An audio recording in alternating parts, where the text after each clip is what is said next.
नमस्कार. मी प्रसाद भारते आणि आज आपण ज्यांच्याशी गप्पा मारणार आहोत आजच्या ह्या पॉडकास्टमध्ये ते आहेत अनुश्री करंदीकर. एक मिनिट. दीपश्री करंदीकर. पण श्री नाही. कॉमन होतं ना. हो, पण पहिली 2 अक्षरं वेगळी आहेत ना, त्यामुळे अर्थ बदलतो शब्दाचा. हो. अच्छा. साधारण लक्षात आलं असेल आपण कोणाशी गप्पा मारणार आहोत. अनुवादक दीपश्री करंदीकर. दीपश्री ताई, तुमचं खूप खूप स्वागत. नमस्कार. आणि बेसिकली आपण म्हणजे आजच्या या गप्पांना सुरुवात करण्यापूर्वी आपण जेव्हा ऑफलाईन बोलवतो मुळात ना, आता इंग्रजी शब्दांचा कमीत कमी वापर नवे वापर करायचाच नाही आत्ता गप्पा मारताना. हे मनाशी मी बऱ्यापैकी पक्क ठरवलंय. पण तरी सुद्धा एखादा शब्द मध्ये आधी येऊन गेला तर तो तुम्ही आपला समजून. हा. तसा काही प्रश्न नाही. हा, कारण काय की मुळामध्ये ही संकल्पना की अनुवादक किंवा अनुवादन हे एखाद्या एक भूमिका पार पाडताना डोक्यामध्ये जे असतं की पुस्तकाचं अनुवादन पूर्णपणे एका भाषेतनं दुसऱ्या भाषेत त्या भाषेचं सौंदर्य जपत, म्हणजे ज्या भाषेतनं घेतोय ते आणि ज्या भाषेत ते आपण भाषांतरित करतोय या दोन्हीही भाषांचं त्यांचं सौंदर्य जपत, व्याकरण जपत ते भाषांतर करायचं असतं. तुम्ही ज्या भूमिकेतनं त्या भाषांतराकडे बघता, अनुवादक म्हणून बघता, ती नक्की भूमिका काय? अगदी खरं सांगायचं तर ज्याला ओरिजिनल ऍक्सेसिबल नाही, आता मीच इंग्लिश शब्द वापरते, पण ज्याला मूळ प्रत किंवा मूळ मजकूर ज्या व्यक्तीला ऍक्सेसिबल नाही त्याला तो उपलब्ध करून देणं हा अगदी बेसिक कॉन्सेप्ट आहे त्याच्यात. म्हणजे ज्याला इंग्लिश साहित्य कृतींबद्दलच सुरुवातीला बोलू आपण, नंतर मी बाकीच्या गोष्टींकडे येईन. पण कुठलंही साहित्य कृती मुळातली ज्याला वाचणं शक्य नाहीये, कदाचित ते पुस्तक उपलब्ध नसेल किंवा कदाचित त्या व्यक्तीला ती भाषा तेवढी चांगली येत नसेल, पण त्याला ते कळायला पाहिजे. त्याला तो त्यातलं सौंदर्य, तो कॉन्सेप्ट म्हणा किंवा ते सगळं त्याला कळलं पाहिजे. यासाठी केलेली कृती म्हणजे अनुवाद मुळात. म्हणजे जे तुला माहित नाही ते तुला देणं.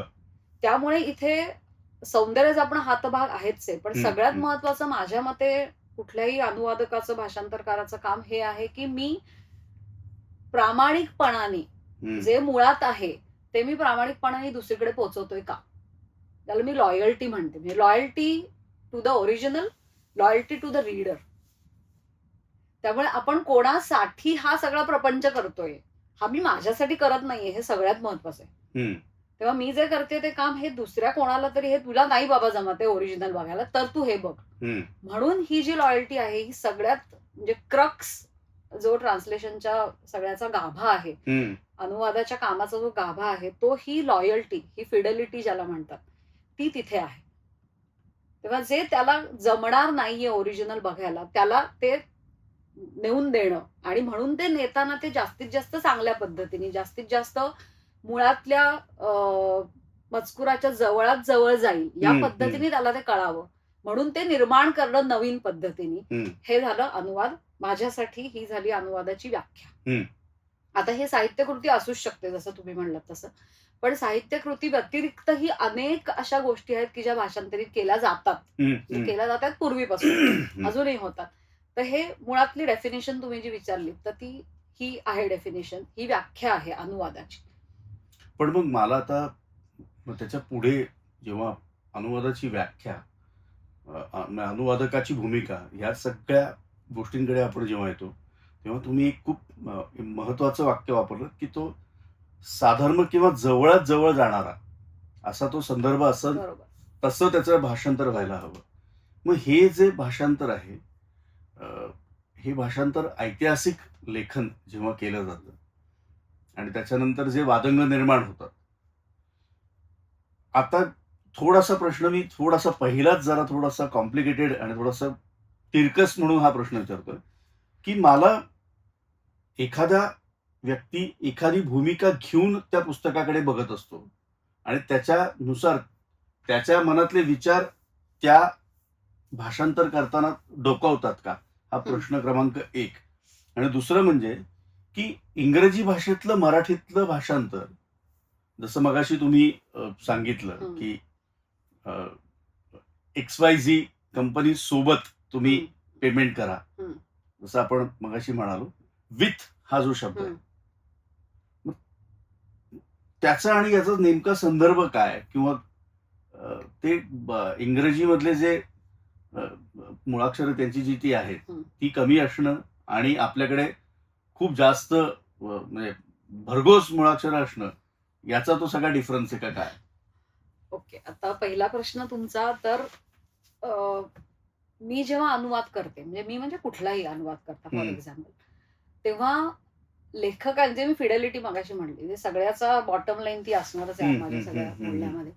तर लेखकाला काय म्हणायचंय हे सगळ्यात महत्वाचं आहे. हम्म, मला ते काय वाटतंय, मला आवडतंय का, म्हणजे मला पटतंय का, मला रागच येतोय का, ह्या सगळ्या गोष्टी इथे महत्वाच्या अजिबात नाहीत. बरोबर.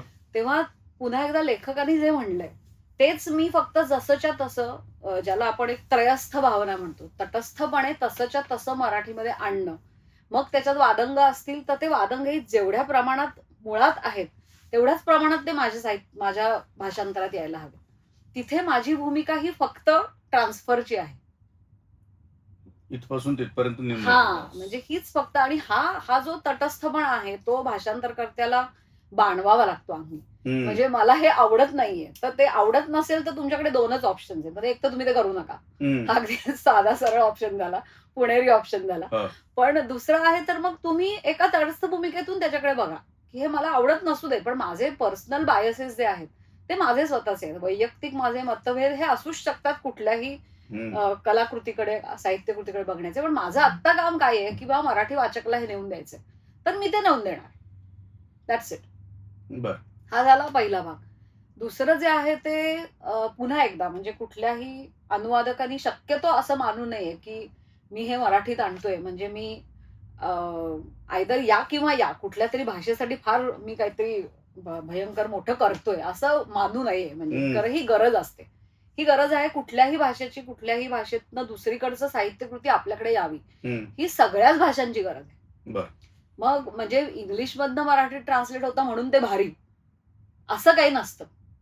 आपल्या वाचकांना एका विशिष्ट प्रकारच्या कल्चरची म्हणूया, संस्कृतीची, एका विशिष्ट प्रकारच्या राहणीमानाची, जीवनशैलीची ओळख होण्यासाठी आपण ते इकडे आणतो. बरोबर. मग त्यांना ती ओळख नसणं हा काय त्यांचा दारिद्र्य नाहीये. हम्म, म्हणजे त्यांना ती ओळख नसणं हा त्यांचा दोष नाहीये. पण जसे आपण ग्लोबलायझेशन बद्दल आता बोलतो, की जागतिकीकरणानंतर तुमची दृष्टी विशाल होण्यासाठी या गोष्टींची गरज आहे. मग भले एखादा वाचक दौंडमध्ये बसलेला असेल तरी त्याला न्यूयॉर्क बद्दल माहिती नसावं का? तर माहिती असावं ना. ते कसं काय माहिती असू शकेल? तर गुगल हे तर महाजाल आहेच आहे आपल्याकडे, ते आहेच आहे. पण त्याही पेक्षा त्याला जर एखाद्या अधिक रंजक पद्धतीने जर ते कळलं, की त्याला न्यूयॉर्कच्या कुठल्या कुठल्या अव्हेन्यूजवर काय काय चालतं, तिथे कोणीतरी कोणाचा तरी पाठलाग केला, अशा पद्धतीने जर त्याला ते दिसलं तर त्याला ते जास्त भावेल आणि तर त्याला हम्म, ते जास्त आवडेल.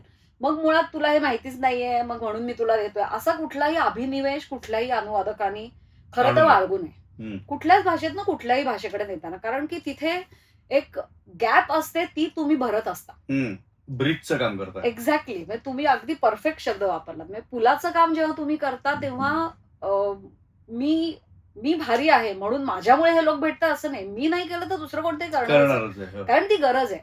आणि ती गरज तुम्ही फक्त फुलफिल करताय. आणि अगदी तसं पाहिलं तर ते काय म्हणू ज्याला आपण, की जसं इंग्रजी भाषेतलं मराठी भाषेमध्ये तसं भाषांतरित होतंय, त्याच पद्धतीने मराठी भाषेतलंही त्या भाषेमध्ये भाषांतरित होतं. म्हणजे एक्झॅक्टली. तुमची माहिती जी आहे ती त्यांच्याकडे पण जातीये, जी विचारली आहे किंवा ते त्यांनी इंटरेस्ट दाखवला हां. त्याच्यामध्ये, स्वारस्य आहे म्हणून त्याच्यामध्ये ते दाखवलं जातं. Correct. दोन्ही बाजूनी होऊ दोन्ही शकतं. बाजूने. खरं तर दीपश्रीताई, ह्या सगळ्या गप्पांच्या ओघामध्ये तुम्ही बोलता बोलता जागतिकीकरण किंवा नवीन टेक्नॉलॉजी आणि या सगळ्या गोष्टींचा आता बोलता बोलता उल्लेख केला. आणि खरं तर मुलाखतीला बसण्यापूर्वी किंवा गप्पा मारताना बसण्यापूर्वी अनुवादकाला प्रश्न विचारायचे म्हटल्यानंतर प्रश्नांची खरं तर लिस्ट हवी होती, पण ते बरं झालं नाही काढली. कारण जसजसे मुद्दे येत आहेत त्यातनं नवीन प्रश्न आपोआप तयार होत आहेत. तुम्ही जागतिकीकरण, ग्लोबलायझेशन बद्दल बोललात, नवीन तंत्रज्ञानाबद्दल बोलताय. तुम्ही एक खूप महत्वाचा शब्द वापरला की मायाजाल, जे आहे इंटरनेट, ज्याला आपण मायाजाल म्हणतो, याच मायाजालामधनं आणि ही पार्श्वभूमी सांगण्याचं कारण असं की मला वाटतं 2000च्या त्या कालावधीच्या नंतर, म्हणजे मला वाटतं 2005-07च्या नंतर हे जास्त लोकांपर्यंत पोहोचायला लागलं. कारण मला आठवतंय की कॉलेजमध्ये असताना तुमचा जर ईमेल आयडी असेल तर तुम्हाला भारी. म्हणजे की असं याचा ईमेल आयडी आहे, ही परिस्थिती होती हो, साधारण 90 ते 2000च्या बरोबर, दशकामध्ये. बरोबर. नंतर तुमच्याकडे जर पेजर आला हम्म. तर तुम्ही अजून भारी होतात आणि तुम्ही तो पेजर महत्वाचे महत्वाचे, माणूस हा. आहात तुम्ही पेजर. म्हणजे जर तुम्ही लोकल मधनं जाताय बसमधून, तर तुमचा जर पेजर वाजला तर तुमच्याकडे आत्ताच्या नवीन मुलांना कदाचित हे हास्यास्पदही वाटेल, पण ते होतं तसं. नंतर मोबाईल हम्म. जर वाजला तर मग सगळेजण त्याच्याकडे बघायचे, किंवा ती व्यक्ती अशी थोडीशी की हम्म. माझ्याकडे मोबाईल आहे. आणि आता आपण जेव्हा त्याचं हे बघतोय की त्याचं रूपांतर होत होत होत छोट्याशा फोनमध्ये झालेलं आहे. आणि तुमचा संवाद म्हणजे पूर्वी चॅट जे हम्म. मेलच्या लिंकला असायचं त्याच्यावरती चॅटिंग इंटरनेट कॅफेमध्ये बसून करायला लागायचं, आता मोबाईलवरती करताय. आता मूळ प्रश्नाकडे येतो मी, कारण ह्याची पार्श्वभूमी आणि ही सगळी कव्हर स्टोरी सांगण्याचं कारण हे होतं की जी आत्ता माध्यमं आहेत, मेसेंजर्सची जी माध्यमं आहेत, संवाद साधण्याची जी माध्यमं आहेत, त्याच्यातही तुम्ही काम करताय. संगीत माध्यमं हम्म. की त्याला आपण म्हणतो की बाबा मोठमोठाले टेप रेकॉर्ड्स पूर्वी होते, साऊंड सिस्टीम्स होत्या, त्या सगळ्या जाऊन आता एका छोट्या गॅझेटमध्ये तुम्हाला ते सगळं आलंय. वेगवेगळे ऍप्स डाउनलोड केले, त्या एका ऍपसाठी पण तुम्ही काम करता. मला त्याच्याबद्दल जाणून घ्यायला खूप आवडेल. तर पहिला प्रश्न, संवाद साधण्याचं ते जे माध्यम आहे त्या माध्यमामध्ये तुम्ही कशा आला, आणि पुन्हा संगीत क्षेत्राशी निगडीत असलेल्या त्या ऍप्लिकेशनच्या त्याच्याशी कशा आला? ट्रान्सलेशनचाच तो एक वेगळा थोडासा, आपण जसं तुम्ही म्हणलात बरोबर की 2000 नंतर हे हळूहळू सुरू झालं, बरोबर. तर तेव्हा हे निर्माण झालेलं एक ऑफशूट म्हणू शकतो आपण ह्याला. आणि आता ही इंडस्ट्री खूपच फोफावलीच आहे खरं सांगायचं तर. या इंडस्ट्रीचं नाव आहे लोकलायझेशन. बर. म्हणजे ह्याचा थोडंसं वेगळं का आहे तर लोकॅल्स म्हणतात प्रत्येक भाषेला, ते लोक लोकॅल म्हणतात. एक LOCALE असा लोकॅल असतो तो. तर अशी एक साधारण 70 ते 75 जगभरातली लोकॅल्स असतात. आणि कुठलंही ऍप पर्टिक्युलर, आपण ऍप म्हणूयात त्याला, एक जनरल टेक्नॉलॉजी जी असते ती, तर ती जेव्हा ग्लोबलायझेशनमुळे ती आता फक्त अमेरिकेपुरती म्हणा किंवा इंग्लंडपुरती किंवा युरोपमधल्या कुठल्याही देशापुरती ज्यांनी ती निर्माण केली, त्या देशापुरती मर्यादित न राहता त्यांना जेव्हा स्वतःची पोहोच वाढवायची असते, तेव्हा त्यांना जर भारतात यायचं असेल समजा, तर भारतामधल्या काय एक्स नंबर ऑफ भाषा असतील, तर त्या भाषांमधल्या लोकांपर्यंत पोहोचण्यासाठी सगळ्यात सोपं माध्यम कुठलं, तर त्यांची भाषा. इथे शिरकाव होतो आपल्या लोकल्सचा. मग भारतामधले 10 लोकल्स त्यांनी निवडले, जे टायर प्रमाणे असतात. म्हणजे त्याच्यामध्ये त्यांची डिव्हिजन असते की हिंदी ही टायर 1 भाषा समजली जाते, कारण की ती नॅशनल लँग्वेज आहे, आपली राष्ट्रीय भाषा असल्यामुळे. मराठी ही टायर 2 मध्ये येते, की जिचा पोहोच बरीच आहे आणि तिथे वापरणारे लोक खूपच, कारण मुंबई आपली बेसिकली, जसं पंजाब आहे किंवा अशा वेगवेगळ्या भाषा आहेत. तर ह्या सगळ्या भाषांमध्ये मग हे जे ऍप आहे, या ऍपची जी सगळी माहिती आहे अगदी सुरुवातीपासून, म्हणजे हे ऍप काय करते इथपासून ते अगदी लिगल सगळ्या त्यांच्या टर्म्स अँड कंडिशन्स पर्यंत, हे सगळं त्यांना लोकलाइज करायला लागतं. आता मी ट्रान्सलेट हा शब्द नाही वापरले, ते लोकलाइज करायला लागतं. म्हणजे त्या लोकल लोकांना कळेल, स्थानिक लोकांना कळेल अशा पद्धतीने त्या भाषेत ते न्यायला लागतं, जुळवून घेण्यासाठी. म्हणजे त्यांना मग तिथे काही शब्द तुम्हाला तसेच ठेवायला लागतील, हा सगळा पुढचा, तिथे आपण जरा नंतर येऊ. पण ही इंडस्ट्री आहे ती लोकलायझेशन. तर आता ही सगळे ऍप्स, म्हणजे उबर असू दे तुमचं, किंवा काय सावंत सारखं कुठलंही, आता सावंत भारतीयच आहे, पण कुठली म्युझिक किंवा एंटरटेनमेंटची ऍप्स असू दे, नेटफ्लिक्स असू दे तुमचे, ह्या सगळ्यामध्ये जेव्हा जेव्हा मराठी माणसाने मराठी भाषा सिलेक्ट केली, त्याच्यामध्ये निवडली, तर त्यांना सगळा मजकूर मराठीत दिसतो. अच्छा, मला ते जरा थोडस कन्फ्युजन की तुम्ही म्हणालात की भाषा निवडली तर तो सगळा मजकूर मराठीत दिसतो. बरोबर. म्हणजे ज्याला आपण सबटायटल्स नाही म्हणतो. नाही, सबटायटल्स नाही. तर इथे हे कुठे कन्फ्युजन होतं. म्हणजे जेव्हा मी लोकांना सांगते की मी हे काम करते, मेसेजेस ट्रान्सलेट करणं हे काम नाहीये. कारण मी म्हणजे मोबाईलवरती नमस्कार असं मी इंग्रजीतनं टाईप केलं तर ते मराठीत येतं, तर ते काम तुमचं नाही. ते हे नाहीये, ते ती टेक्नॉलॉजीचा बॅकएंड झाला, तो नव्हे. पण जेव्हा सेटिंग मध्ये जाऊन तुम्ही माझी या ऍपची भाषा कुठली असली पाहिजे, आपण अगदी बाय डिफॉल्ट आपण इंग्लिशच करतो बहुतेक सगळे लोक. पण ती जर तुम्ही मराठी अशी सिलेक्ट केली, तिथे ऑप्शन मराठीचा असेल आणि तुम्ही मराठी, जे ऑप्शन्स असतात त्या सगळ्यामध्ये मटेरियल अवेलेबल असतं, ते सगळे लोकॅल्स अवेलेबल असतात भाषा सेटिंग्स मध्ये. तर तिथे जर तुम्ही मराठी सिलेक्ट केली तर त्यानंतर तुम्हाला व्हॉट्सअप इंग्लिशमध्येच असतं, कारण ते ब्रँडचं नाव आहे, ते बदलत नाही. लॉक झाले आहे असं दिसतं, ते मराठीत असतं. ही सगळी माहिती तुम्हाला मराठीतनं दिसायला लागते. किंवा मेटा AI ला विचार, तर मेटा AI हे इंग्लिशमध्ये असतं कारण तो ब्रँड आहे. परत ला विचारा हे मराठीत दिसतं. हे तुमचं लोकलायझेशन केलेलं टेक्स्ट झालं. तर अशा ज्या टीम्स आहेत, अशी जी ऍप्स आहेत, त्यातल्या 2 ऍप्स बरोबर मी काम करते. हो. आणि हे काम करणाऱ्या मोठ्या मोठ्या कंपन्या आहेत, म्हणजे मल्टीनॅशनल कंपन्या आहेत ऑब्व्हियसली, कारण ते जगभरातल्या 70-75 लोकांबरोबर काम करतात. त्यातल्या एका एंटरटेनमेंट ऍप बरोबर मी काम करते आणि दुसरं जे आहे ते एक टेक्नॉलॉजीचं ऍप आहे. तर अशा 2 ऍप बरोबर एका ठिकाणी मी ट्रान्सलेटर म्हणून काम करते. तिथे काही लोक ट्रान्सलेट करतात, काही लोक रिव्ह्यू करतात, काही लोक त्यांच्यावरती लीड म्हणून असतात, ते त्यांचं सगळं क्वालिटी वगैरे चेक करतात. तर एंटरटेनमेंट ऍपमध्ये मी क्वालिटीचं काम करते, क्वालिटी चेकिंगचं काम करते. ट्रान्सलेशनची टीम वेगळी आहे आणि तिथे मी थोडंसं ऍक्च्युअल क्लायंट बरोबर डिस्कस करून कुठल्याही फीचरचं नाव मराठीत कसं येईल, मग ते तसंच राहील का किंवा इंग्लिशमध्येच ठेवायचं का, त्याच्या मागची कारणं काय असतील, लॉजिक काय असेल, जेनझीसाठी एखादं पर्टिक्युलर फीचर निर्माण झालं तर ते कसं करायचं. आता हा एक नवीन आम्हालाही धडेत म्हणजे आता आहे, कारण जेनझीसाठीची भाषा ही एक वेगळाच विषय आहे हो. पूर्ण. म्हणजे त्यामुळे ते पण आणायचं मग असेल पण तर मग टार्गेट. सॉरी तुम्हाला कट करतो, पण त्या मानाने मग आम्ही दुर्लक्षित किड्स राहिलो मग. कारण जेवढे जेनझीचे आणि जेनबीटाचे लाड होतात, तेवढे आमचे जेनेक्स वाल्यांचे काहीच लाड केले नाहीत तुम्ही लोकांनी. नाही, मुळातलं जे ऍप आहे ते तुमच्यासाठीच आहे ना. हो, नाही मुळातला ऍप काही- फक्त आम्हाला फक्त काय झालं की म्हणजे थोडक्यात आता विनोदाचा भाग जर आपण सोडला तर म्हणजे दुकानात जाताना मला हा कलर चांगला दिसेल का तो कलर चांगला दिसेल, त्याच्यापेक्षा अंग किती झाकेल हा जो काही एक म्हणजे ठोकताळे होते की मला शूज हम्म. घ्यायचा आहे तर मी जाऊन फक्त शूज घ्यायचा, मग तो हा ब्रँडचा घ्यायचा का तो ब्रँडचा घ्यायचा हा चॉईस आम्हाला नव्हता. हम्म, हम्म. म्हणून तुम्ही आता जे म्हणताय की नवीन जनरेशनसाठी त्यांना अट्रॅक्टिव्ह काय वाटेल याच्याबद्दल तुम्ही विचार करताय. हो, तसा विचार करावा लागतो. कारण विशेषतः हा फरक आहे ट्रान्सलेशन आणि लोकलायझेशन मधला. कारण की लोकलायझेशन करताना एखादं फीचर जेव्हा मी ट्रान्सलेट करत असेल किंवा कोणी ट्रान्सलेट करत असेल, तेव्हा त्या फीचरचा टार्गेट ऑडियन्स काय आहे हे त्या ऍपला पर्टिक्युलर नक्की माहिती असतं. पण मग याच्यासाठी म्हणून तुम्हाला कस्टमायझेशन कडे तुम्ही जास्त जाताय आणि त्याचं अनालिसिस पण तेवढं करायला लागतो रिसर्च टीमला.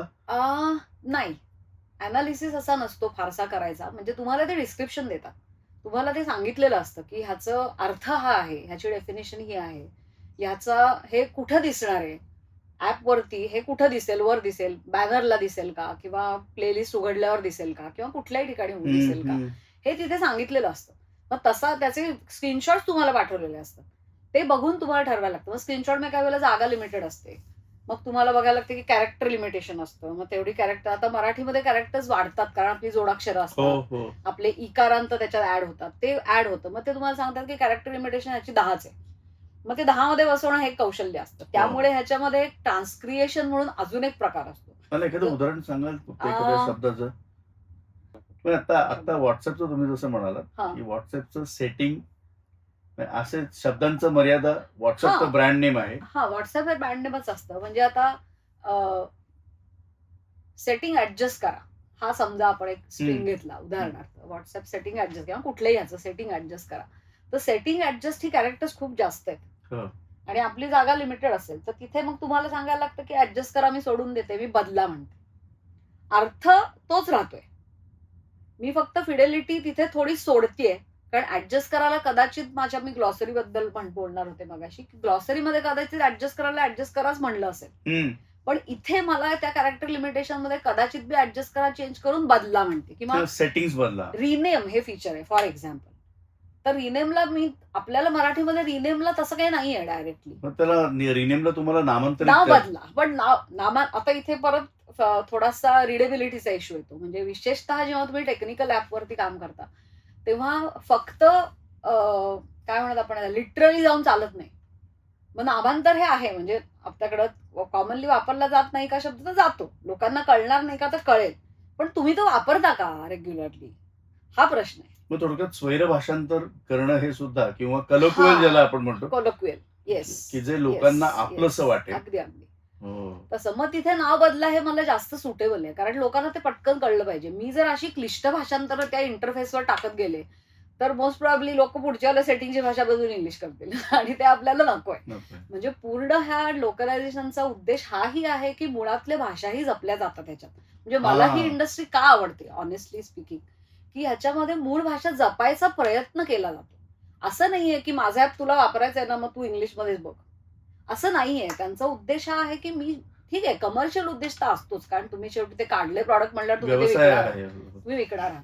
पण ते विकताना सुद्धा मी तुझ्याजवळ तुझ्या भाषेत पोचलो तर तू ते जास्त प्रेमाने माझा ऍप वापरशील. हा जो एक त्याच्यातला विचार आहे तो पर्टिक्युलरली मला लोकलायझेशन मध्ये पर्टिक्युलरली आवडतो, कारण त्याच्यामध्ये भाषेची जपणूक आपोआप होते. आणि ठीक आहे, म्हणजे आता उदाहरणार्थ मी सांगते की या मुलांनी भाषा सेटिंग बदलून बघावी, बघत नाहीत, म्हणजे आता माझ्याही आसपासची बघत नाहीत. पण जर त्यांनी ती बघितली तर त्यांना काही गोष्टी कळतील की अरे हे सोपं आहे आपल्या भाषेत सुद्धा. आता यंग कशाला, म्हणजे आता मी तुम्हाला सांगितल्यावर मला माहित नाही की उद्या तुम्ही जाऊन ती भाषा बदलून ती कराल का, म्हणजे प्रत्येक जण करेलच असं नाही. पण हे ऑप्शन्स आहेत अवेलेबल आणि हे ऑप्शन्स लोकांनी निदान एकदा हाताळून तरी बघावे की असं असतं आणि हे मी करून बघीन. आणि एवढं काही ते डिफिकल्ट नाहीये, कारण की पूर्ण उद्देशच लोकलायझेशनचा हा आहे की ते सोपं करायचं. त्याच्यामध्ये ग्लॉसरीज, जसं मी मगाशी म्हणलं, तर ग्लॉसरीज आणि स्टाईल गाईड्स या प्रत्येकाच्या असतात. म्हणजे आता एंटरटेनमेंट ऍप्समध्ये फ्रेंडली व्हॉइस हा महत्वाचा मानला जातो, किंवा टेक्निकल जी ऍप्स असतात त्याच्यामध्ये टेक्नॉलॉजीला धक्का लागला नाही पाहिजे. म्हणजे जे काही वेळेला त्याच्या लिंक्स असतात किंवा हे त्याच्या आजूबाजूला तुम्हाला खेळायला लागतं. तर ह्या गोष्टी, कारण आपली मराठीची वाक्याची कन्स्ट्रक्शन ही एक्झॅक्टली उलटी आहे इंग्लिशच्या. जे त्यांचं वाक्य संपतं तिथे आपलं वाक्य सुरू होतं बऱ्याच वेळेला. तर त्यामुळे तिथे अशा गमती जमती करायला लागतात म्हणजे काही वेळेला. तर ह्या सगळ्या गोष्टी खूप इंटरेस्टिंग आहेत. म्हणजे जसं तुम्ही सुरुवातीला म्हणलात की अनुवादाबद्दल लोकांना जनरली विचारलं तर पुस्तकं अनुवादित, हा एकच गोष्ट बऱ्याचदा माहिती असते अर्थातच. आणि तो एक खूप मोठा चंक आहे अनुवादाच्या इंडस्ट्रीचा, खूप मोठा चंक पुस्तकं आहे. पण त्या व्यतिरिक्त अनेक लेख असतात, प्रेस रिलीजेस असतात, प्रेस रिलीज पण बातम्या असतात, कोर्टाची कागदपत्र असतात, पंचनामे असतात. मी पंचनामे ट्रान्सलेट सुद्धा पूर्वी मी केलेले जेव्हा मी फ्रीलान्सिंग करत होते तेव्हा.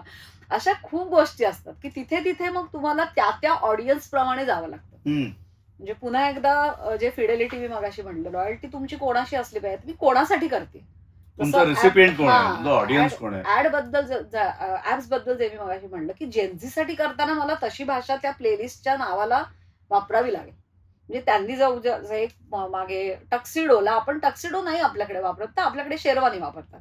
मग तुम्ही टक्सिडोची शेरवानी करा ना, कारण तुम्हाला लोकलायझेशन करायचंय, तुम्हाला फक्त ते इकडे आणायचं नाहीये. इथे मग तुमचा ऑडियन्स महत्वाचा ठरतो. पण दीपश्री, या सगळ्या गप्पा मारताना तुम्ही खूप वेगवेगळ्या विषयांना, टेक्नॉलॉजी आणि सगळ्याला तुम्ही स्पर्श करून जाताय. मुळात हे करताना हे चॅलेंजिंग कितपत आहे? चॅलेंजिंग आहेच, प्रश्नच नाही. म्हणजे पुन्हा एकदा थोडंसं जरा मी वेगळ्या प्रकारचं विधान करू इच्छिते इथे, की मला चांगलं मराठी येतं म्हणून मी चांगला अनुवाद करू शकीन असा जर कोणाला वाटत असेल तर गोड गैरसमज अगदीच पुण्याच्या आपल्या भाषेत सांगायचं हा, तर तसं नसतं. म्हणजे माझ्या मते तरी जे आतापर्यंत माझा जो अनुभव आहे असं मी म्हणेन, त्यापेक्षा तुम्हाला सोर्स लँग्वेज जी असते इंग्लिश, समजा आता माझ्या केसमध्ये इंग्लिश म्हणू आपण, त्याचंही नॉलेज तेवढंच चांगलं असणं अत्यावश्यक आहे. कारण तुम्हाला जर मूळच कळलं नाही तर तुम्ही काय नेणार काय तिकडे. म्हणजे मला सामान न्यायचंय का माणूस न्यायचंय हेच जर मला कळलेलं नसेल तर मी काय पुलाचं काम काय करणार. सो हे अतिशय महत्वाचं आहे की तुम्हाला मूळ भाषा आणि त्याचा सेन्स हा चांगला कळला पाहिजे. इथे मी तुम्हाला एक दोन उदाहरणं, मगाशी तुम्ही ज्याचा उल्लेख केलात की उबरवरती फॉर एक्झाम्पल, की pay with Paytm, you can now pay with Paytm, असं व्हेरी वरकरने दिसायला अतिशय साधा स्ट्रिंग आहे हा, म्हणजे त्याला स्ट्रिंग म्हणतात ते. You can now pay with Paytm, पण ते विथ हा सह नाहीये हा. म्हणजे तुम्ही आता पेटीएम सह पैसे देऊ शकता किंवा पे करू शकता, पण त्याला तुम्हाला बरोबर नाही घेऊन जायचं ना. आपल्याकडचा सह किंवा सोबत इज अकंपनिमेंट विच इज डिफरंट. तर इथे जर तुम्ही लिटरली गेलात तर तुम्हाला त्याचं, पण त्यांचं म्हणणं काय आहे की तुम्ही हे वापरू शकता. तेव्हा त्याचं ट्रान्सलेशन करताना आता तुम्ही पेटीएम वापरूनही पेमेंट करू शकता, हे महत्वाचं आहे.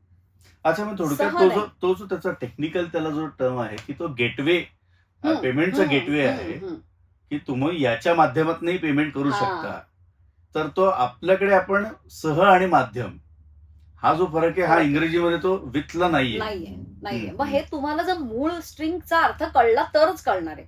नाहीतर तुम्ही लिटरली गेलात तर तुम्ही सह करून पुढे चालायला लागाल, which is not serving the purpose. Correct. हे खूप त्याच्यामध्ये महत्वाचं आहे. किंवा आणखी दुसरं ऑल्सो आणि ओनली हे जे 2 शब्द आहेत हो, इंग्लिशमध्ये, हो. त्याची प्लेसमेंट फार महत्वाची असते. म्हणजे ती कुठल्याही भाषेत असते ऍक्च्युली. पण आता आपण ह्याच्याबद्दल म्हणजे you can find the price in the bottom, you can also find the price in the bottom row, असं समजा स्ट्रिंग असेल तर तुम्हाला तळाच्या ओळीवरती सुद्धा किंमत दिसेल, असा त्याचा अर्थ आहे. आता ते फाइंड म्हणजे सापडेल नाही इथे, ती तुम्ही दिसणार आहे असा त्याचा अर्थ आहे. You can find it there also. आता हा जर ऑल्सो तुम्ही हलवला तर तुम्हाला तळाच्या ओळीवर किंमत दिसेल सुद्धा, असं नाहीये. म्हणजे ऑल्सोची प्लेसमेंट, ओनलीची प्लेसमेंट ही खूप महत्वाची असते. पण तुम्हाला जर त्या स्ट्रिंगचा कॉन्टेक्स्ट फार महत्वाचा असतो, हो तर त्याचा संदर्भ जो तुम्हाला लागला तरच तुम्ही ते तिकडे नीट घेऊन जाऊ शकणार. असं हो, म्हणजे अगदी आता आपण इंग्रजीमध्ये जर आपण बोलायचं झालं तर मला एखादी गोष्ट करायची नाहीये, मी असमर्थता त्या गोष्टीला दाखवतोय, तर आय कॅन्ट डू दिस, हे नॉर्मली आपण बोलून जातो आणि समोरचा ऑफेंड होतो हा की आय कॅन्ट डू दिस, म्हणजे थोडस त्याला ते ॲडॅमेंट आणि थोडस काय Arrogant त्याला ॲरोगंट वाटतं वाटतं. स्टेटमेंट. किंवा त्याचा दुसरा अर्थ असा होतो की हा करू शकत नाही, त्याची क्षमता नाही. क्षमता नाही. पण आता एखादी गोष्ट मला करायची इच्छा आहे पण काही कारणास्तव मी ते करू शकत नाहीये. So I really want to do it but I am unable to do it as of now because of so and so reason. हा झाला कॉन्टेक्स्ट. आता भाषांतर करताना खूप संस्कारित शब्द ज्याला आपण म्हणतो, सौंदर्य प्रधान शब्दांचा वापर करणंही गरजेचं असतं. आणि जो मगाचा आपला संदर्भ होता की मी आता करू शकत नाही, तुम्ही तुमची असमर्थता दर्शवण्यामध्ये सुद्धा तुमचा एक ब्युटिफिकेशन ज्याला म्हणतो, त्याला सौंदर्य म्हणतो, हे कितपत महत्वाचं आहे. ब्युटिफिकेशन पेक्षा मला वाटतं इथे युटिलिटी आणि करेक्टनेस, अॅक्युरसी या 2 गोष्टी जास्त गरजेच्या आहेत. म्हणजे इथे कॉन्टेक्स्ट जर तुम्हाला माहिती आहे की या माणसाला करायचंय पण त्याला करता येत नाही, तर ते तुमच्या भाषांतरात तिथे दिसलं पाहिजे. हे तिथे महत्वाचं आहे. म्हणजे मगाशीच आपण जे बोललो होतो की लिटरल ट्रान्सलेशन जे होतात सह विथ बद्दल आपण बोललो, तर मागे एकदा मी एक पुस्तकच वाचत होते म्हणजे ट्रान्सलेशनचं. आता ट्रान्सलेटेड पुस्तकं वाचणं हा एक ही एक गरज आहे. म्हणजे हे करावं प्रत्येक अनुवादकाने, कारण त्याच्यातनं आपल्याला बऱ्याच गोष्टी कशा कराव्यात आणि बऱ्याच गोष्टी कशा करू नयेत हे दोन्ही कळतं. तर ते वाचताना इंग्लिशमधलंच ट्रान्सलेशन होतं आणि मला एक तो तिथे आराम खुर्चीत अंगठे जुळवत बसला असं एक वाक्य होतं. आणि मला काही, मी अशी थांबले, मी परत गेले, मी ते परत एकदा कॉन्टेक्स्ट वाचला की काय अंगठे मी असं करून बघितलं की काय आहे माणूस हा करत असेल. मग जेव्हा मला ती, म्हणजे मी विचार करत होते आता ऍज अ जे एक अनुवादक म्हणून, मग अर्थातच आपण विचार करतो की काय असेल बाबा ओरिजिनल की ज्याचं हे ट्रान्सलेशन असं झालेलं आहे. असं कसं अंगठे म्हणजे अंगठे जुळवत कोण बसतं असं. उजव्या हाताचा अंगठा आणि डाव्या पायाचा अंगठा असं काही करत होता का? मग माझ्या लक्षात आलं की तो तिथे रिकामा बसलेला आहे माणूस, तो जो आहे त्याच्या घरचे लोक खालती एन्जॉय करतायत, त्याला ह्या सगळ्याचा उबग आलाय म्हणून तो वरती आलाय स्वतःच्या खोलीत आणि तो तिथे बसलाय नुसताच. आणि मग त्याला असं वाटतं की मी इथे काय, तर he is actually twiddling his thumbs. हा इंग्लिश मधला एक पिक्युलियर वाक्प्रचार आहे. ट्विडलिंग हिज थम्स हे नुसतं असं बसून वगैरे मी हाताच्या बोटांची चाळवाचाळव जी करता, रिकामपणाचा एक छंद, दॅट इज ट्विडलिंग हिज थम्स. त्याचा ऍक्च्युली अर्थ की तुम्हाला काहीही उद्योग नसताना नाहीये म्हणून तुम्ही रिकामे बसलेले असणं, हा त्याचा अर्थ आहे. ट्विडलिंग वन्स थम्स. हा त्याचा अर्थ असा आहे की तुम्ही रिकामे आहात बेसिकली, म्हणजे तुंबड्या लावणं जे आपण म्हणतो या टाईपचा तो युसेज आहे. तर त्याचं डायरेक्ट होता तो अंगठे जुळत.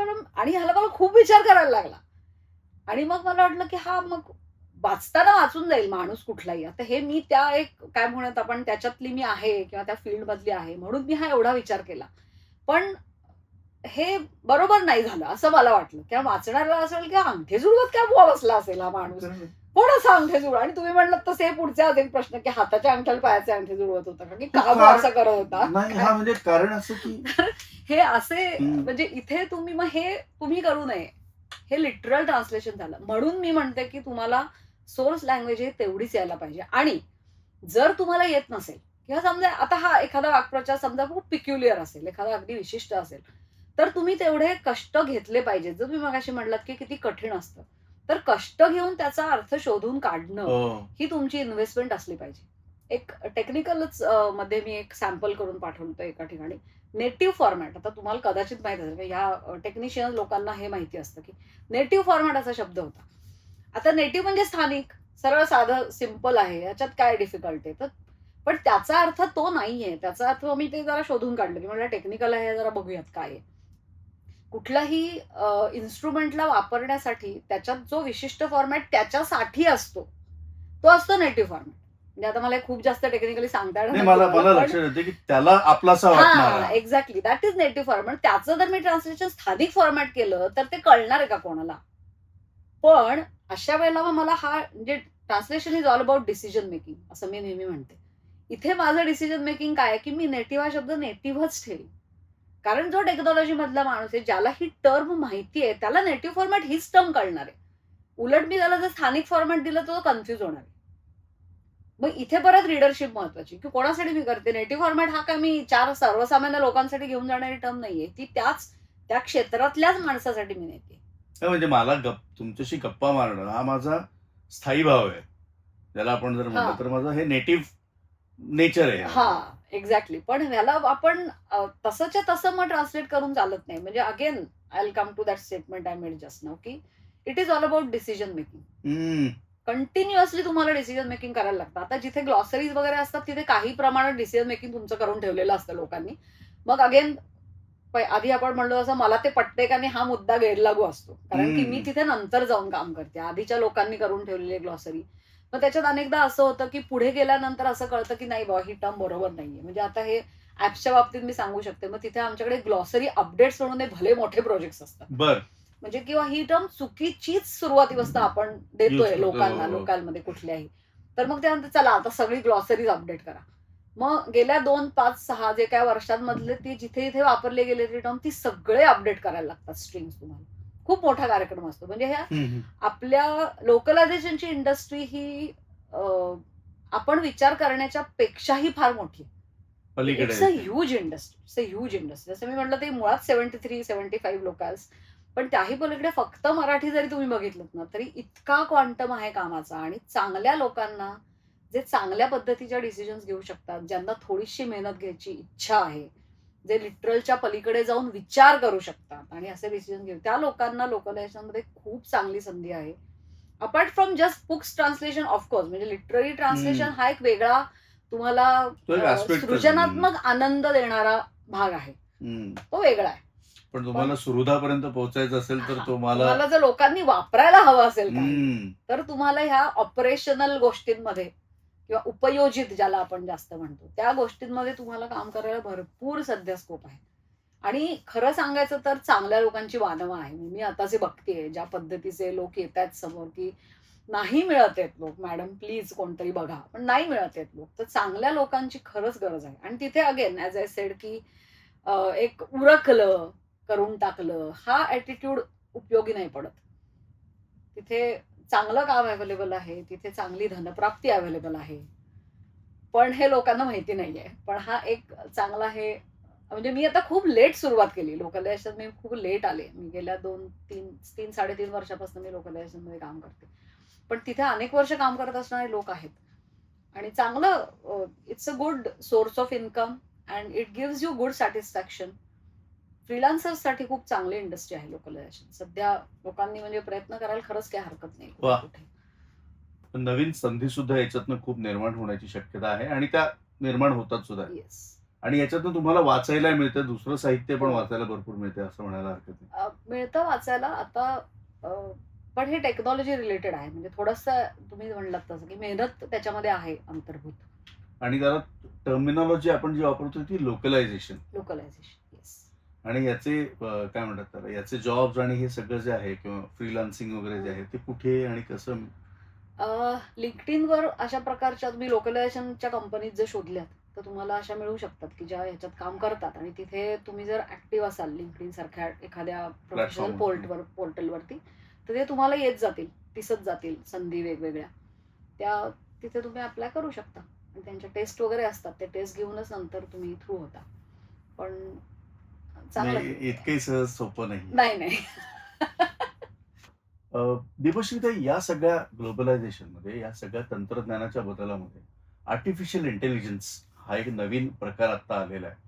आणि त्याच्यातनं महत्वाचं म्हणजे प्रॉम्प्ट इंजिनिअरिंग, की मला नेमकं हवंय काय. एआय प्रॉम्प्ट इंजिनिअरिंग हा जो काही प्रकार आहे, की मला घरी गेल्यानंतर बायकोला सांगायचं की मला भूक लागली आहे, पण मला नक्की भूक कशाची लागली आहे हे ती माझ्या मनात ओळखू शकत नाही. जसं म्हणजे आता ओळखू शकते म्हणा इतक्या वर्षानंतर, की नवऱ्याला काय खावंसं वाटेल, पण एआय ते ओळखू शकत नाही. हम्म. ते तुम्हाला भूक लागली आहे म्हटल्यानंतर तुम्हाला त्याच्याकडे उपलब्ध असलेली जी काही पदार्थांची नावं आहेत ती बरोबर. सगळी तुम्हाला दिली, यातनं तुम्ही चॉईस करा आणि मग तो. हम्म. तर अनुवादकाची भूमिका एआयच्या दृष्टीने, हम्म. त्यातल्या त्यात प्रॉम्प्ट इंजिनिअरिंगच्या दृष्टीने कितपत महत्वाची आणि कितपत परिणामकारक भूमिका बजावणारी आहे. अतिशय चांगला प्रश्न. कारण एआयनी सध्या म्हणजे सगळ्या लोकांना समहाऊ असं वाटतं की आता मी बेकारच, म्हणजे एआय मुळे आता माझी नोकरी गेली, माझं काम गेलं. फ्रीलान्सर्सना तर खूप जास्त भीती आहे. आणि खरंच असं घडलेलं आहे की एआय मुळे कुठले जॉब्स जातील याच्या टॉप यादीमधल्या टॉप काही मध्ये ट्रान्सलेटर्सचं नाव होतं. मागच्या वर्षी होतं ते. अजूनही सुदैवाने आम्हाला कामं आहेत म्हणजे. तर तो तुमच्या चेहऱ्यावरचा आनंद सांगतोय. त्यामुळे तसं ते थोडंसं अतिरंजितही आहे प्रकार. पण येस, हो. प्रॉम्प्ट इंजिनिअरिंग हा त्याच्यामध्ये शिकण्याचा खूप महत्वाचा भाग आहे. ट्रान्सलेटर्सशी एआयचा रिलेशन कसं येतं, तर अर्थातच कुठलीही कंपनी ही जितक्या गोष्टी सुकर करून घेता येतील त्यासाठी एआयचा वापर निश्चित करते. मी ज्यांच्याबरोबर काम करते तेही कंपनीज करतात. तिथे थोडंसं एक MTPE म्हणून प्रकार असतो, तो काय म्हणत आपण, मशीन तो येतो तिथे अस्तित्वात. MTPE म्हणजे मशीन ट्रान्सलेशन पोस्ट एडिटिंग. म्हणजे मशीननी मला करून दिलंय. आता त्याच्यामध्ये त्याला लक्षात आलं की मी हे 90% करू शकतो, तर त्यांनी 90% मला ऑप्शन्स दिलेले आहेत की ह्याच्यातलं निम्म मी जवळपास करून दिलंय. जाणं. हा, मी निम्म तुला करून दिलंय, पण जो किंवा मी तुला 100% करून दिलंय, पण ते 100% तुझ्या मते बरोबर आहे का हे पोस्ट एडिटिंग तू कर. ते MTPEचं काम हे आता ट्रान्सलेटर्सकडे मोठ्या प्रमाणात आहे. अच्छा. तेही काम खूप करायला लागतं. म्हणजे त्याच्या मग आता असं ठरतं की फायनली हा एक स्ट्रिंग आहे ना, हा एक 100% आहे. हा 50 वेळेला सांगितला ट्रान्सलेटर की हा बरोबरच आहे 100%. मग तो आपण आपल्या रिपॉझिटरीमध्ये टाकून देऊ. पुढच्या वेळेला हा आपण कुठेच घेणार नाही. हा तसा तसा पुढे निघून जाईल. हे ते सर्कल आहे. पण हे MTPचं काम आत्ता भरपूर आहे. कारण आत्ता अजून तो शिकतोय, अजून शिकतोय. तर त्याला शिकवण्यासाठीचे जे सगळे प्रयत्न आहेत त्याच्यातलाच हा एक प्रयत्न. जेव्हा म्हणते की हे तुझं बाबा 91%च फिडेलिटी आहे, हे पुढचे 9% मी भरून देते, तेव्हा ते त्याला परत शिकवलं जातं. मग पुढच्या वेळेला तो येताना मे बी तो 91 वरनं 93 ला गेलेला असेल. असं करत करत जेव्हा तो 100 ला जातो तेव्हा त्याचा तो स्ट्रिंग फायनल होऊन तो पुढे जातो. तेव्हा त्याचं ते पूर्ण झालं. म्हणजे एका प्रकारे हे प्रॉम्प्ट इंजिनिअरिंगच आहे, पण ते वेगळ्या प्रकारचं आहे. त्याला शिकवण्याचं. त्याला नेमका प्रश्न काय विचारायचा आहे, येस, तो मुद्देसूद तोच प्रश्न त्या क्षणाला विचारणं. येस. मग बहुतेक आमचे अवघड आहे का परिस्थिती? नाही. नाही असं काही नाहीये. कारण की सगळ्याच कंपनीजना हे माहिती आहे. म्हणजे आता अगदी रिसेंटली खूप सुंदर आर्टिकल होतं लिंक्डइनवर ह्याच्यावरती की एक रिडिफायनिंग आहे. सगळ्याच जॉबचं रिडिफायनिंग झालेलं आहे. तसंच ट्रान्सलेटर्सच्या जॉबचं झालं. तुमचा जो जे लिटरल ट्रान्सलेशन करतात ते लोक ह्याच्यामध्ये बाजूला पडणार ह्यात काही संशयच नाही. कारण की लिटरल ट्रान्सलेशन एआय सुद्धा करून देऊ शकतो, गुगल ट्रान्सलेटही करून देऊ शकतो. तुमचं ऍड ऑन काय आहे की माझं कल्चर मला माहिती आहे, माझी भाषा मला माहिती आहे, माझे रीडर्स मला माहिती आहे, मी कोणासाठी करते हे मला माहिती आहे, आणि हे माझं जे आहे ते माझं नेटिव्ह नॉलेज आहे. आणि ते नॉलेज कोणालाच नसू शकतं माझ्याशिवाय. ते फक्त नेटिव्ह स्पीकरलाच असू शकतं. जेव्हा त्याचा एक ऍडिशनल तुम्हाला इनपुट द्यायची वेळ येते तेव्हा ते माझ्याशिवाय कोण देऊ शकत नाही. आणि ते कोणालाही शिकवून घेऊ शकत नाही तो माणूस. कारण की हा माझा पूर्ण व्यक्तिमत्वाचा भाग आहे. माझी भाषा, माझं लोकल, माझ्या लोकलचं कल्चर, माझ्या लोकांमधली रिडेबिलिटी, माझ्या लोकांमध्ये लोक कसे बोलतात, कुठल्या शब्दाचे कसे 2 अर्थ होऊ शकतात. अगदी सिंपल मी म्हणते, चालू आणि सुरू. आपण बोलता बोलता म्हणतो पंखा किंवा काही चालू कर, पण फॉर्मल रायटिंग मध्ये आपण चालू कर नाही म्हणू शकत, पंखा सुरू कर. कारण की तिथे चालूला चालू आणि चालू हे 2 ऑप्शन्स येतात. तेव्हा हे जे छोटे छोटे न्युआन्सेस ज्याला आपण म्हणतो, ते खूपसे न्युआन्सेस हे तुम्हाला पर्सनलीच टाकायला लागतात. तिथे लिंग्विस्टचा, आता त्यांना एक लार्जर टर्म ते वापरतात, लिंग्विस्ट. सो तिथे लिंग्विस्टचा रोल हा कायमच महत्वाचा राहणार आहे. तेव्हा एआयला शिकवणं, एआयला रिफाईन करणं आणि तरीही एआयच्या वरती कन्फर्म करणं की हे तू एवढं एवढं बरोबर केलंस, उरलेलं मी पॅचअप करून देतो. इथे लिंग्विस्टचा रोल हा कायमच राहणार आहे. तेव्हा it is sort of a redefining of a role of a translator, role of a localiser. हे एआयची ह्याच्यातली, म्हणजे एआयचा संबंध ट्रान्सलेशन इंडस्ट्रीशी असा आहे. मी तुम्हाला खरं सांगू का, तुम्ही आता जेव्हा बोलत होता तेव्हा मला ती एक पटकन टर्म आठवली की काही जण म्हणतात की म्हणजे जेव्हा रिटायरमेंट नंतर मी भारत भ्रमणाला जाणार आहे हा, असं म्हणल्यानंतर ते 4 दिशांना जाऊन येतात हा. आणि आल्यानंतर मी भारत फिरून आलो, ही जी भावना असते. आणि त्याच्यानंतर त्यांच्या लक्षात आलं की अरे आपण त्या ठिकाणी राहायला, एखाद्या ठिकाणी जे राहतात त्या ठिकाणी राहायला आल्यापासून पलीकडच्या कॉलनीमध्ये सुद्धा गेलेलो नाहीये. नाही. तशी काहीशी ही टर्म आहे. मला असं वाटतंय की भाषेच्या बाबत बोलायचं झालं किंवा या अनुवादनाच्या बाबत बोलायचं झालं तर त्याला एवढे कंगोरे आहेत की खरंय. तुम्ही ते. आणि आता आपण जसं टेक्नॉलॉजीचा विचार करतोय की एआय इंटिग्रेशन आणि हे अजून एक्सप्लोरच झालेलं नाहीये. मग खरं. त्याला एक्सप्लोरेशनला अजून त्याला भरपूर खूप वाव. मोठा वाव आहे. खूप वाव, खूप वाव. आणि मला वाटतं त्याच्यातनं नवीन नवीन संधी नक्की निर्माण होतील. नक्कीच नक्कीच. म्हणजे जेवढं तुमचं भाषेवरचं प्रभुत्व वाढेल किंवा जेवढं तुमचं भाषेवरचं प्रभुत्व चांगलं असेल, तेवढी तुम्हाला संधी नक्कीच मिळणार. एका भाषेचं नाही, तुम्हाला वेगवेगळ्या ज्या भाषांचं. असतील त्या. येस येस, सगळं. ओके. पण मग मला एक अजून आता प्रश्न जाता होता, म्हणजे आपण आता खरं तर या गप्पांच्या उत्तरार्धाकडे आलेलो आहोत. जग बदलतंय, परिस्थिती बदलतीये, पण कुठेतरी आपल्या संस्कृतीशी जी नाळ जोडली गेलेली आहे आणि जे आता ग्लोबलायझेशन होतंय ते फक्त पाश्चिमात्यकरण आपल्याकडे येते असं नाही, तर आपल्याकडच्या संस्कृती सुद्धा तिकडे रुजू पाहत आहे. बरोबर. याच्यामध्ये माऊलींची ज्ञानेश्वरी असेल किंवा विरहिणी असेल, अमृतानुभव असेल, तर तुमच्या बघण्यात असं काही आलंय का की माऊलींच्या ज्ञानेश्वरीबद्दल लोक जाणून घेण्यासाठी जास्त उत्सुक आहेत, किंवा अशी काही विचारणा झालेली आहे या विरहिणीबाबत लोकांची काही विचारणा झाली आहे की आम्हाला असं काही कुठे मिळेल याचा संदर्भ, किंवा अमृतानुभवातल्या एखाद्या ओळीचा अर्थ समजून घेण्यासाठी म्हणून. आणि मी हा स्पेसिफिक प्रश्न याच्यासाठी विचारलाय की सध्या एकूणातच जे काही सगळं चाललेलं आहे आणि मराठी भाषेचं सौंदर्य जर बघायचं असेल तर ते ज्ञानेश्वरीत आहे, ते विरहिणीमध्ये आहे, त्या अमृतानुभवात आहे, भागवतामध्ये आहे.